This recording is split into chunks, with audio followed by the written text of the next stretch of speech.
ยายเพิ่นบ่ไหวก็เลยถือให้เพิ่น3 กระตุกหนักโพดให้ยายเพิ่นน้ำหนา4 กระตุกเพิ่นเอามาเอามานี่ดะกรองล่ะตะเบิ้นง่วยกรองจุเป้ยอ่าเชื่อก็จะใจเชื่อกรองนึงอ่ะตาจ่าบ่าวสิถามเพิ่นว่าน้ำเซ่ได้ว่าบ่กินบ่ว่าเพิ่นบ่มีแต่อาบหากว่าบ่มีน้ำแท้ๆก็จำเป็นก็ได้ใช้น้ำเซ่แล้วเอามาตักกินสบายดีท่านผู้ชมในที่สุดตอนนี้เฮาก็เดินทางเข้ามาฮอดหมู่บ้านหมู่บ้านตะแหลกนี่เป็นหมู่บ้านที่มีน้ำเซ่ใหญ่ตัดผ่าทางมื้อนี้เป้าหมายก็คือสิเดินทางเข้ามาในหมู่บ้านนี้มาถ่ายวิถีชีวิตของพ่อแม่พี่น้องประชาชนที่อยู่บ้านนี้เนาะเอาจังใดก็เฮาไปรับเบิ่งรับชมว่าเฮาสิเห็นวิถีชีวิตแบบใดของพวกเพิ่นแน่เอาไปกันเลย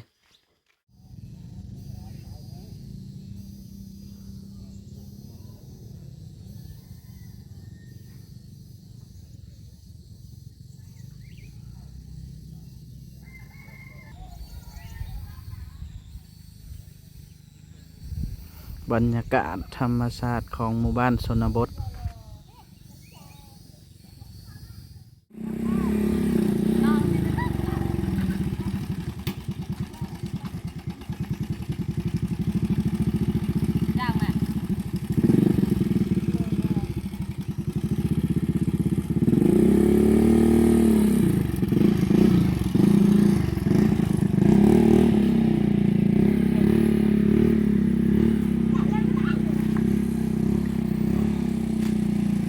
ไปใช้เด็กน้อยอาบน้ำอยู่ใช้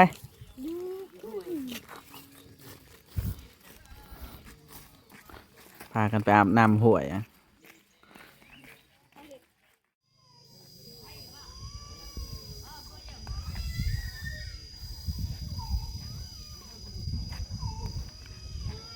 มาแต่ใช้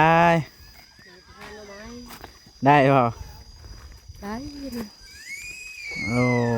ได้พักพร้อมเนาะกินกับมีพักทั้งอย่างจะเอิญจักบ่เจอกันนี่แซ่บได้กินกับแกงหน่อไม้บ่ยำต้มเปรี้ยวแต่ว่ากินกับแกงหน่อไม้ก็แซ่บได้กินดิบๆนี่เลยแซ่บอ่ะบ่เคยกินลองเบิ่งรสเพิ่นมาแต่หาหน่อไม้พี่น้อง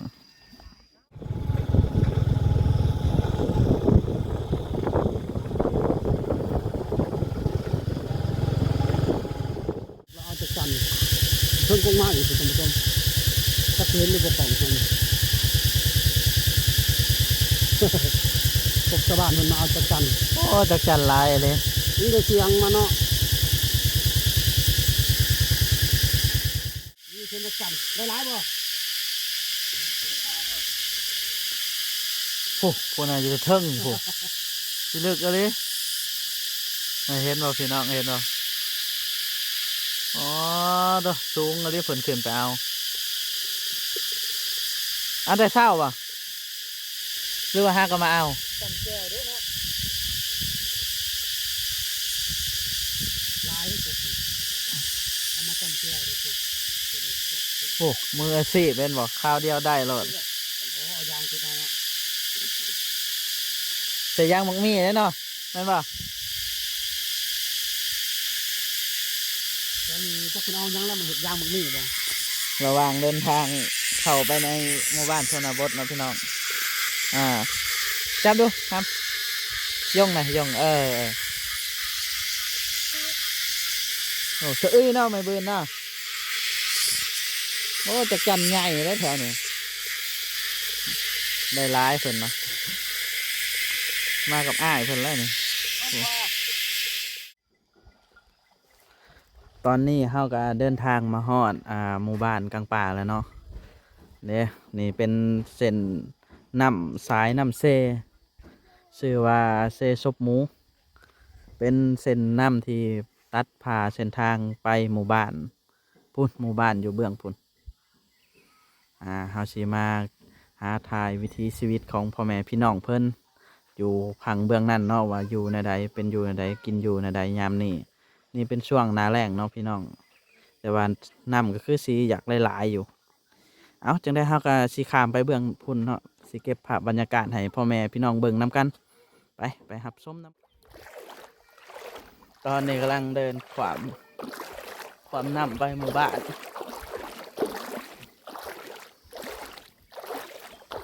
น้ำก็บ่เลิกปานใดเบิ่งคือสิเลิกก็บ่เลิกปานใดเป็นตื้นนะคิดว่าสิเลิกแน่เดี๋ยวเทิงนี่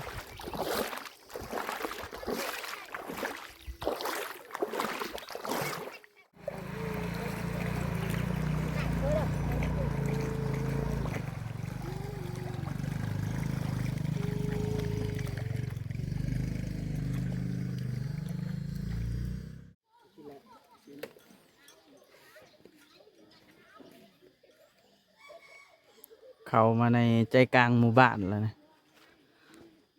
มันเงียบสงบอะไรพี่น้องจากประชาชนเพิ่นไปทางใดนะ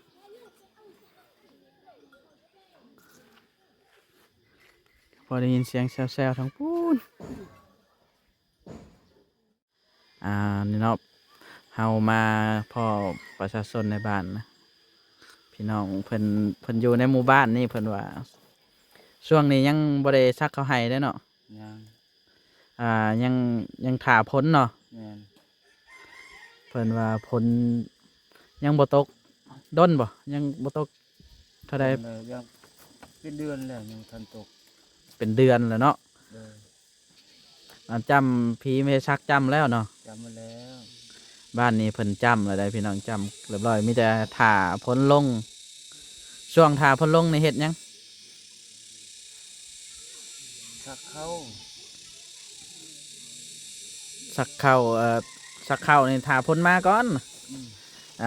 ตอนนี้กุดคุมมัน แม่น โอ้เพิ่นเห็ดหลายอย่างเลยทั้งปลูกมันทั้งเห็ดข้าวเห็ดให้ อันนี้เฮือนเจ้าบ่นี่ แม่น โอ้นี่เฮือนเพิ่น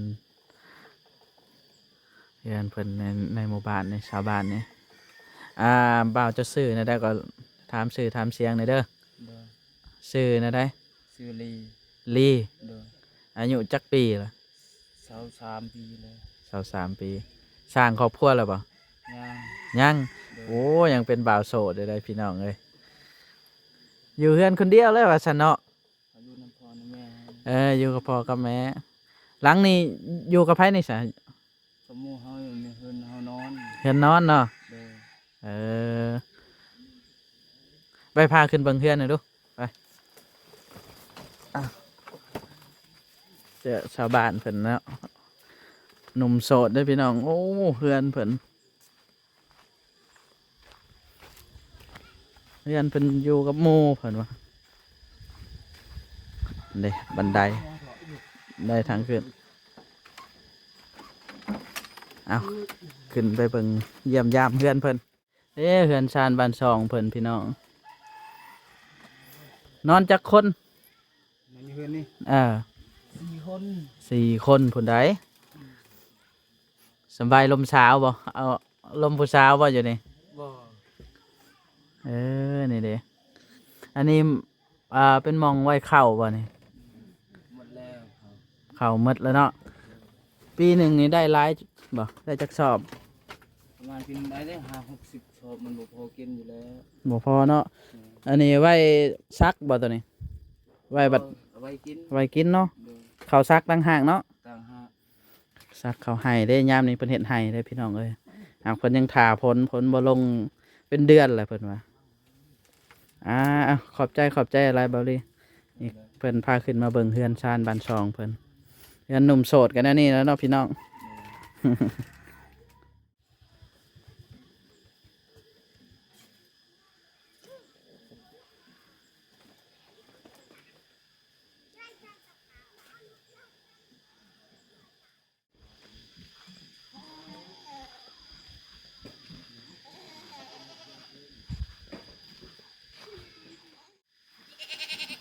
เป็นน้ำลิ้นมาแต่ผู้พี่น้องเอ้ย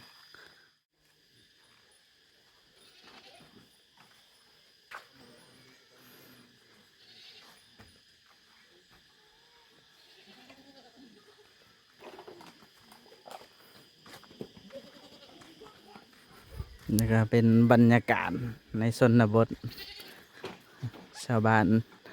เด็กน้อยพากันแลน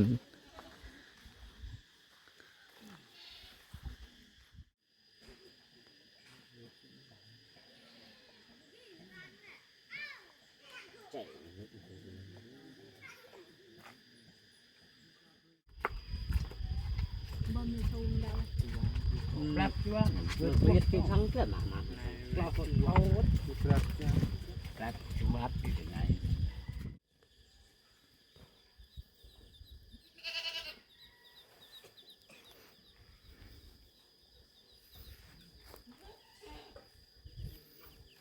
นี่ก็เป็นบรรยากาศหมู่บ้านชนบทพี่น้องเรือนชานบ้านช่องหลังหน่อยหลังใหญ่มีพ้นเปมีให้เห็นนี่คือวิถีชีวิตในชนบทการเป็นอยู่ของพ่อแม่พี่น้องทางคนก็เป็นสวนมันพวกเพิ่นเฮ็ดอาชีพปลูกข้าวปลูกมันตอนนี้ยังบ่ได้ซักข้าวให้เพราะว่าเพิ่นว่าฝนยังบ่ได้ตกเป็นเดือนถ้าฝนตกแล้วเพิ่นก็สิเริ่มทำการซักข้าวให้เนาะ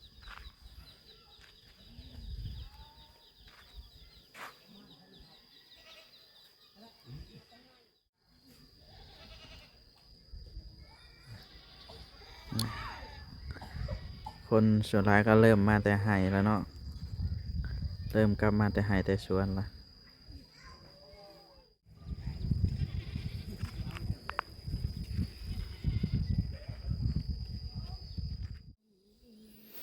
พอเฒ่าเพิ่นห้ามยังมาแต่ไสนะพี่น้อง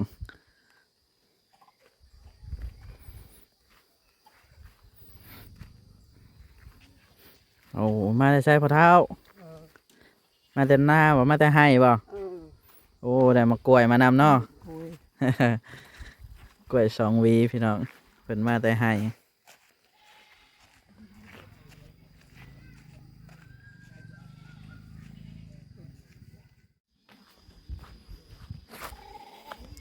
ตอนนี้กำลังตามแม่เฒ่าเพิ่นไปตักน้ำไปเย็ดดาวบ่ยะถามเพิ่นว่าไปตักน้ำบ่ อ้าว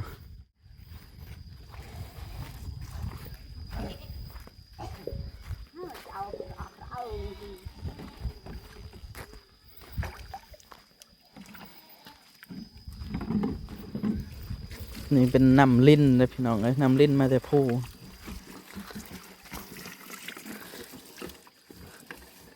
hai giờ bên chỗ ตาดอกง่วยบ่นายอย่าตาดอกง่วยบ่ เออ เอาเพิ่นเอาไปเฮ็ดกินได้พี่น้องเอ้ยเอาไปเฮ็ดน้ำกินน้ำใส่ตาจ้าตั้งไหนครับแม่นบ่ด้านไหน tao đây เฮ็ดกินกับน้ำนี่พี่น้องเอ้ยโห3 กระตุก 4 กระตุกเพิ่นเอามาเอามานี่ดะกรองล่ะตะเบิ่นง่วย krong chứ bơi อ่า chưa có thể chạy chứ krong nó mà tại chả บ่าวสิถามเพิ่นว่าน้ำเซ่ได้ว่าบ่กินบ่ว่าเพิ่นว่าบ่มีแต่อาบหากว่าบ่มีน้ำแท้ๆก็จำเป็นก็ได้ใช้น้ำเซ่แล้วเอามาตักกินเพิ่นว่าโอ้นี่เป็นวิถีชีวิตของพี่น้องในชนบทเด้อท่านผู้ชมเอ้ยแม่เฒ่าเพิ่นก็มาตักน้ำกินน้ำใช้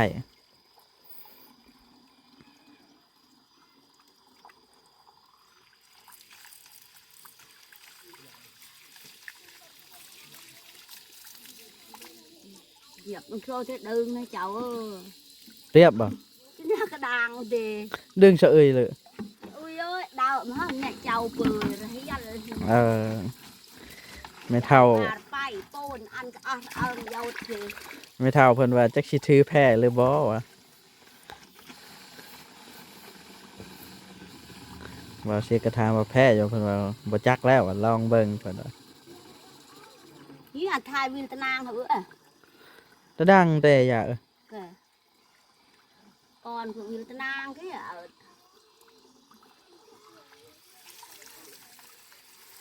ก็กล้วยกันเนาะ kìa tới chứ hơn nhà pra pra là cái đang nước đang thì cái ao tự dạ thì bữa không ăn hai ăn này ta cái bao tới chứ เพิ่นว่าเพิ่นบ่จื้อพี่น้องเอ้ยเพิ่นว่าเพิ่นเฒ่าแห้งแล้วบ่จื้อความจำก็อยากเลื่อนๆในเนาะเฒ่าแล้วก็บ่ติเนาะเฒ่าแล้วมันก็ประมาณ60-70พุ่นละเพิ่นนี่ก็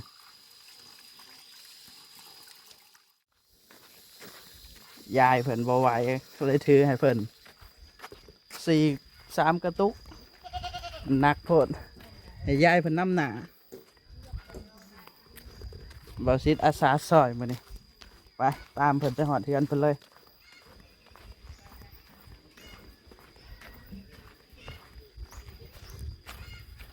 นี่เนาะพี่น้องซอยเพิ่นคนแก่คนเฒ่าหลานเพิ่นก็ยังน้อยๆเพิ่นบ่ไหวก็เลยห้ามไปให้เพิ่น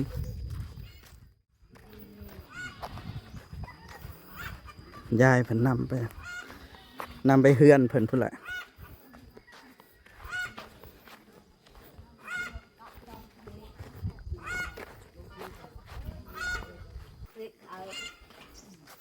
นายดงไหมเด้นี่ท่านผู้ชมเพื่อนเพิ่นมาฮอดแล้ว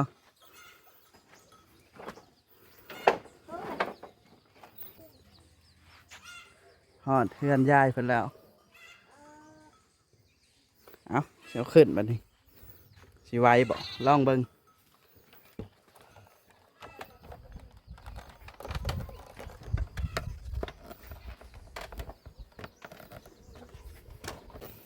học tay mà còn ơi เอา cái hệ dột này อืมเนี่ยฮอดเพื่อนเพิ่นแล้ว ส่งต่อเจ้าของเรือน này là tụt tụt trâu của này nào có khăn đấy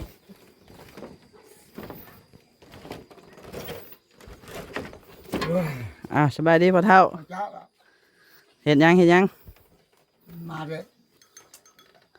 มาแต่ให้บ่ มาจะให้ เออ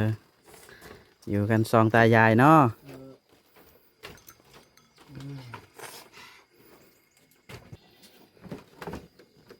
เอาถือว่าเสร็จภารกิจมาส่งเพิ่นฮอดเทือนแล้วพี่น้องยายเพิ่นบ่ไหวเพิ่นถือหลายโพดก็เลยอาสามาส่งเพิ่นฮอดเทือน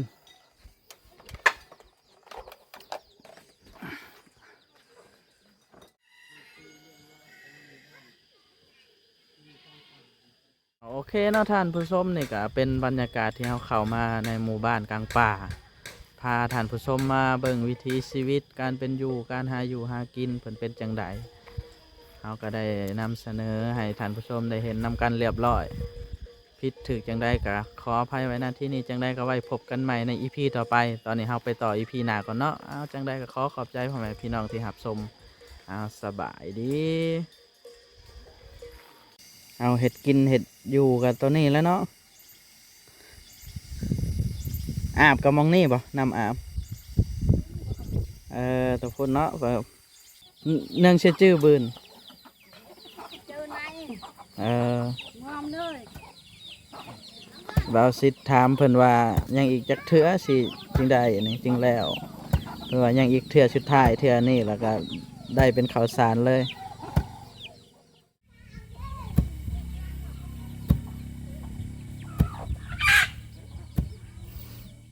สบายดีพ่อแม่พี่น้องเอามาบัดนี้เฮามาต่อ EP ต่อไปเนาะกับหมู่บ้านในกลางป่าหมู่บ้านกลางป่า EP นี้ก็เช่นเคยสินำเส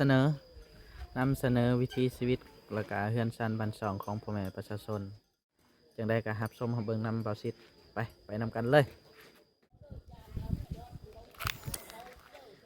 ชนบทถึงว่าเพิ่นสิเอิ้นว่าชนบทก็เฮือนผู้ที่เพิ่นมีความสามารถหาเงินหาคำได้เพิ่นก็จะมีเฮือนแป้นเนาะนี่ก็เป็นเฮือนของพ่อบ้านเฮือนพ่อบ้านเพิ่นนี่ก็กำลังต่อเติมบ่หลังบักใหญ่ ส่วนนี้ก็น่าจะเป็นหลังเก่าของเพิ่นโอ้นี่เพิ่นก็เขตชนบทเนาะแต่ว่าเพิ่นผู้มีความรู้กำลังวังชาหาเงินหาคำได้เพิ่นก็มีเฮือนอยู่ใหญ่แต่เฮือนหลังน้อยๆหลังเก่าๆก็ยังหลายพี่น้อง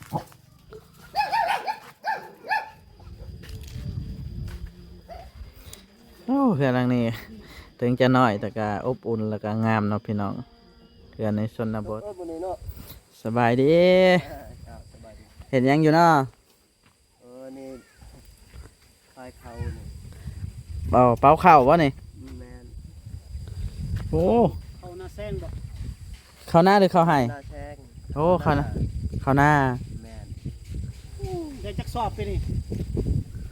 อันนั้นทั้งหมดได้แต่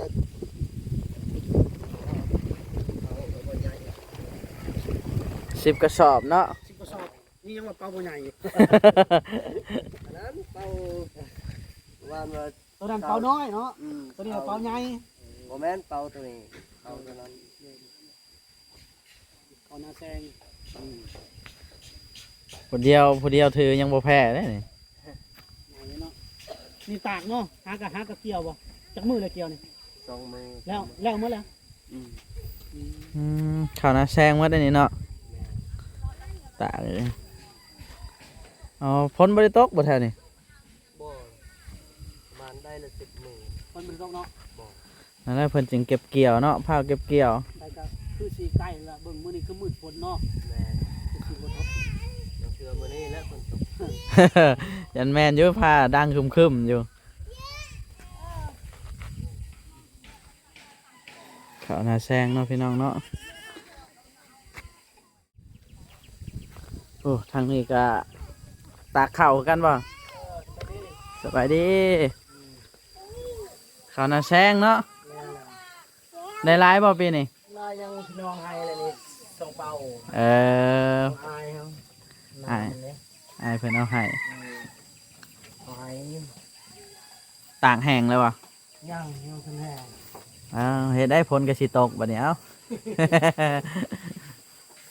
เป็นตัวไว้เนาะ เฮ็ดซอยเพิ่นบ่เฮ็ดซอยเพิ่นแล้วเพิ่นแบ่งข้าวให้เนาะเออ ซอยเขาให้ส่งเป้า เออซอยอ้ายเนาะ เขาบ่มีหน้า บ่มีหน้าเฮ็ดซอยอ้ายเพิ่นก็แบ่งให้ได้2 เป๋าเพิ่นว่าอ้าวขอบใจหลายเด้อ เอาเข้าใจ ตอนนี้เพิ่นกำลังเอาเข้ากระเป๋า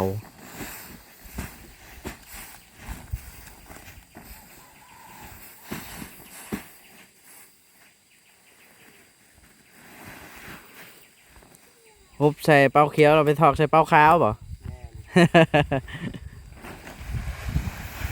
เห็ด2 ต่อเนาะ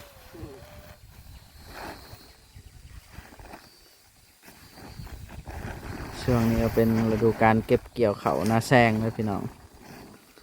เป็นบางเขตบางบอนที่เห็ดน้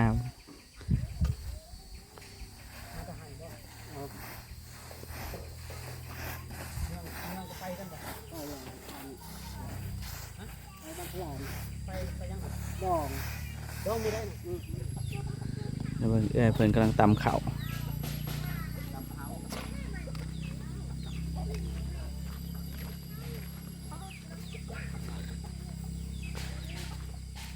ตำเขาให้ปะ เชื่อเพื่องกันไปเพื่องอ่ะถ้าเพื่อนไป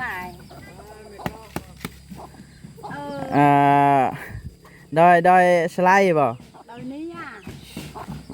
ดอยเนี่ย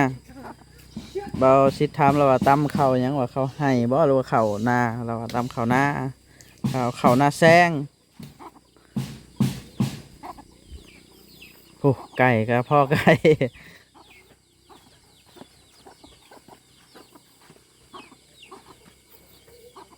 เคราะห์จาตะบือป่ะ จากรื้อ จาตะลึบอืมถามเพิ่นว่ากินตอนค่ำเพราะว่าตำไว้กินตอนค่ำบอกว่าไว้กินมื้ออื่นเช้า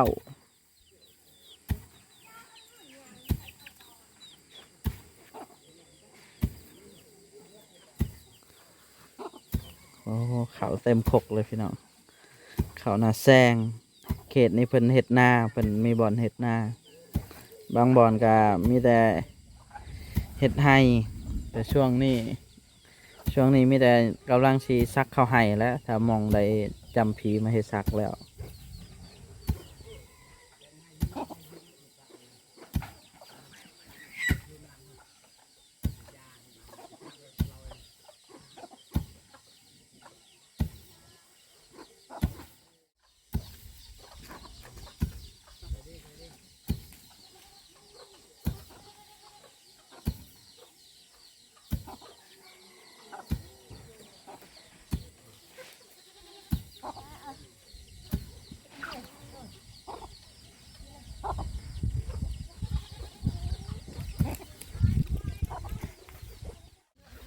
ไปตักน้ำอยู่ใช่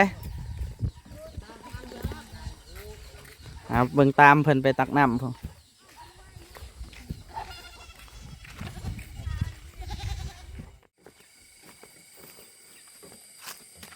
ตามเพิ่นมาเบิ่งเพิ่นตักน้ำเนาะพี่น้องเป็นน้ำห้วย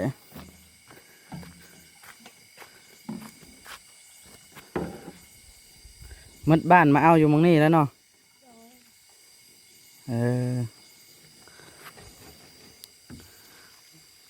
เอาเห็ดน้ำกินบ่เนี่ยทางน้ำกินทางน้ำใส่เนี่ยเนาะเป็นน้ำต่อมาแต่เทิงผุนบ่นี่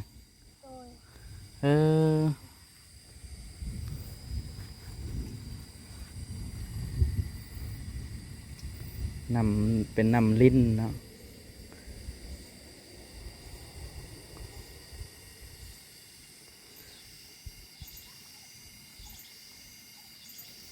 เอาเห็ดกินเห็ดอยู่กับตัวนี้แล้วเนาะอาบกับมองนี่ป่ะน้ำอาบตัวพุ่นเนาะแบบพุ่น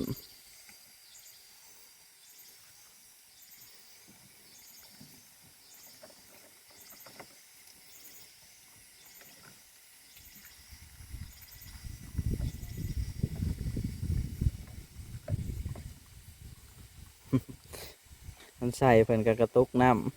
ำกระตุกลีนพุ่นนะเป็นกระตุกน้ำ5 ลิตรแล้วก็เตากาต้มบ่กินนี่ต้มก่อนบ่เราต้มก่อนได้พี่น้องส่วนบางบ่อนก็กินเลยก็มีแต่สะอาดเลยต้มก่อนแล้วจึงถือหลักอนามัย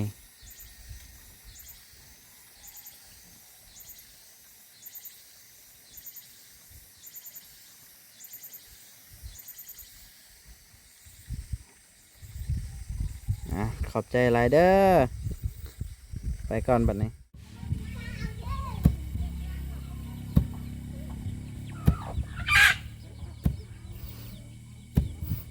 ยู่ชนบทกับแบบนี้ละพี่น้องขันยามตำข่าวเป็ดไก่ก็สิมาหุ้มเพิ่นก็สิได้กินข่าวจากยามเพิ่นพัดแล้วก็ข่าวพงออกจากยามตำเนาะเป็ดไก่แซวอยู่สัตว์เลี้ยงสัตว์ก็อุดมสมบูรณ์นะคะแนนมีเขาเนี่ย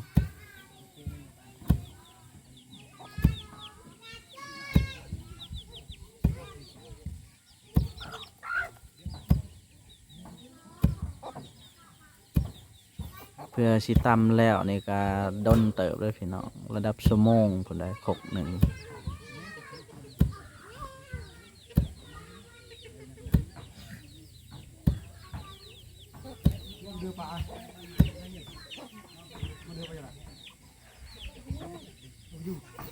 เพื่อสิแล้วเนาะกับเมื่อยเติบ1แล้วนี่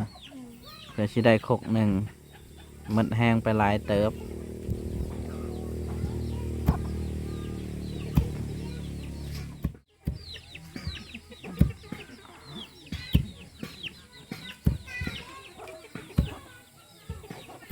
บรรยากาศเนาะ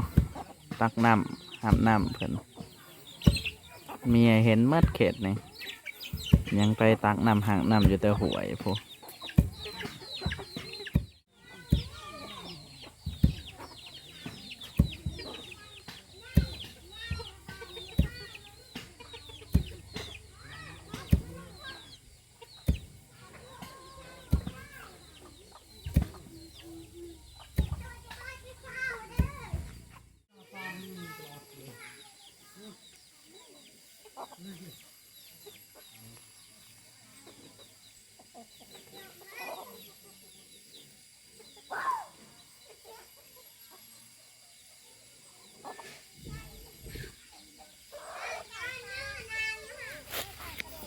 ช่วงนี้เพื่อนหลังได้ก็เริ่มตำเข่าวแล้วพี่น้อง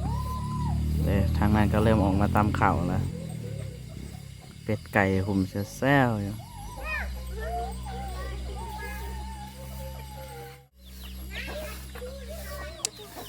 ยามเพิ่นพัดเข่าเนี่ยเข่าแกบเข่าเปลี่ยนกระเฮียลงมาสัตว์เลี้ยงก็ได้กินเบิ่งทั้งเป็ดทั้งไก่ทั้งหมาเต็มพี่น้องเลยนี่แหละบรรยากาศในเขตชนบทเป็นสิ่งที่หาเบิ่งได้ยากถ้าเราอยู่ในตัวเมืองหั่นนะนี่คือกิจกรรมประจำวันของพวกเพิ่น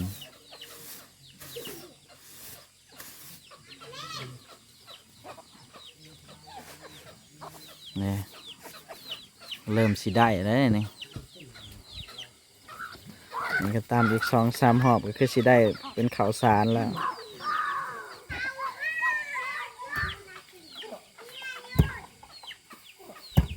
เริ่มเห็นขาวๆแล้วเนาะ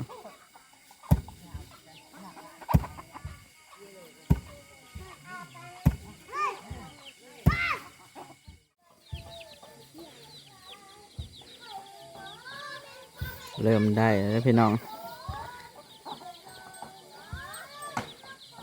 น่าจะตามอีกเทื่อหนึ่งหรือว่า2 เทื่อก็คือสิได้เป็นข้าวสารแล้ว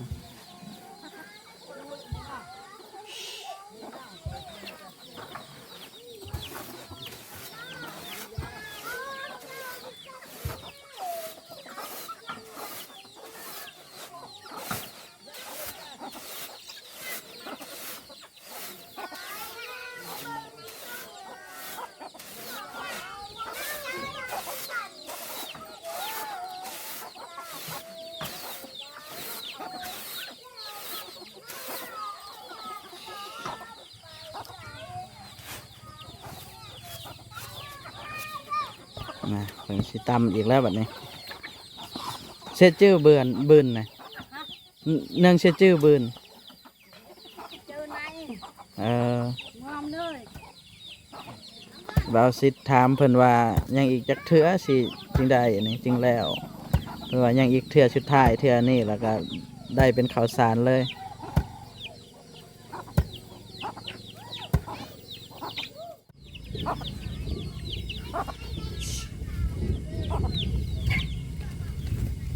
คือสิแล้วบัดนี้เมื่อบัดไหนแล้วพี่น้องได้เป็นข้าวสารเรียบร้อย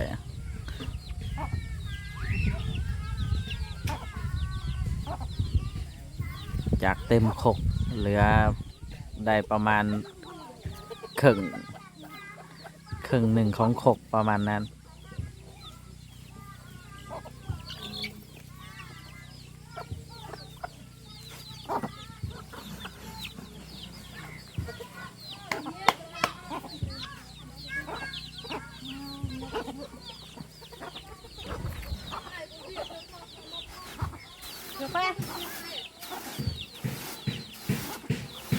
ผัดเอา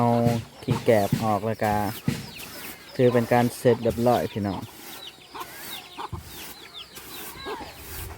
ก็ชอเดียว ฝนตกแล้ว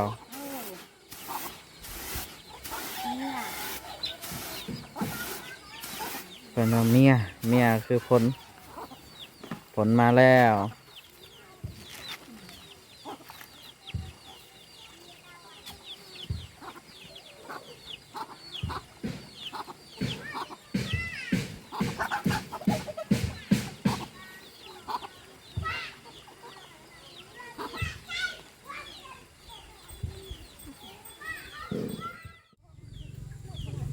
นี่เนาะพ่อแม่พี่น้องเป็นวิถีชีวิตของชาวชนบทเพิ่นกาทั้งตักน้ำหาบน้ำแล้วก็ตำข้าวนี่แหละคือวิถีชีวิตที่เฮาให้ถ่ายทอดให้พ่อแม่พี่น้องได้เห็นเอาจังนี่บ่าวชิดกับชิขอจบคลิปลงเพียงเท่านี้ก่อนจังได้มักบ่มักก็ช่วยกดไลค์กดติดตามกดแชร์แล้วก็เป็นกำลังใจให้บ่าวชิดผิดพลาดจังได้ขอโทษมาณที่นี่เนาะเอามื้อนี้บ่าวชิดขอลาไปก่อนสบายดี